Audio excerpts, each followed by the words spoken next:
Les Brésiliens font l'actualité en Europe. Los brasileños son noticias en Europa.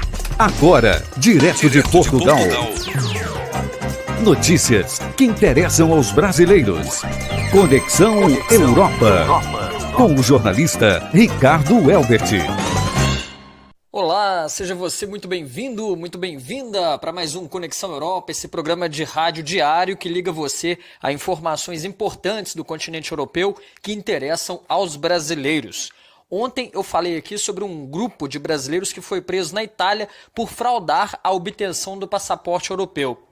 E ontem teve mais um caso também de brasileiros manchando a imagem do país na União Europeia. Dessa vez, o Serviço de Imigrantes e Fronteiras de Portugal, o SEF, deteve no aeroporto de Lisboa um homem vindo de São Paulo. Segundo a polícia portuguesa, ele carregava 124 cápsulas de cocaína escondidas no organismo, ou seja, ele havia engolido as porções. Durante o interrogatório, ele chegou a expelir 8 cápsulas.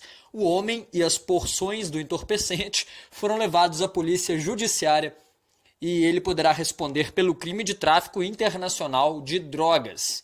E mudando um pouco de assunto, a gente fala agora das aposentadorias dos militares brasileiros em relação às dos militares do Reino Unido.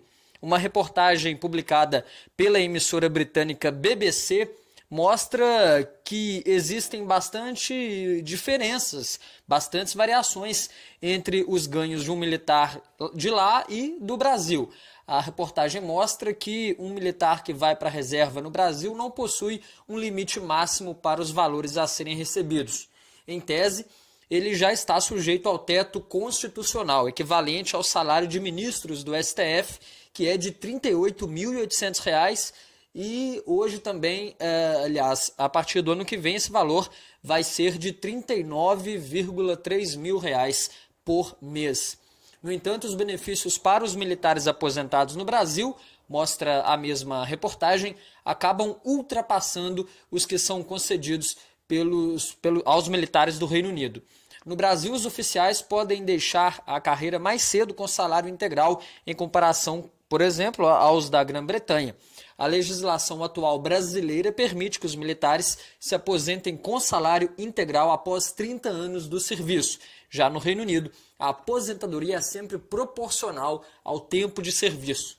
No Brasil, a remuneração dos militares na reserva e as pensões de militares são regidas por uma série de legislações que vêm desde os anos 60. A última mudança foi por meio de uma medida provisória em 2001.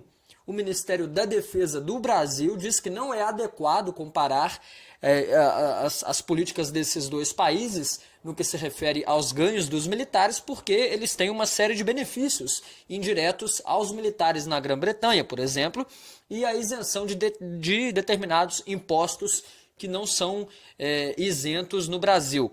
Além disso, diz o Ministério, o poder de compra dos salários dos britânicos é maior e eles têm uma acumulação de patrimônio bem maior também ao longo do tempo de serviço, que seria, segundo o Ministério da Justiça brasileiro, o Ministério da Defesa, superior ao dos brasileiros. Da cidade de Porto, em Portugal, para o Conexão Europa, repórter Ricardo Elbert. Direto de Portugal. Conexão Europa. Notícias que interessam aos brasileiros. Com o jornalista Ricardo Elbert.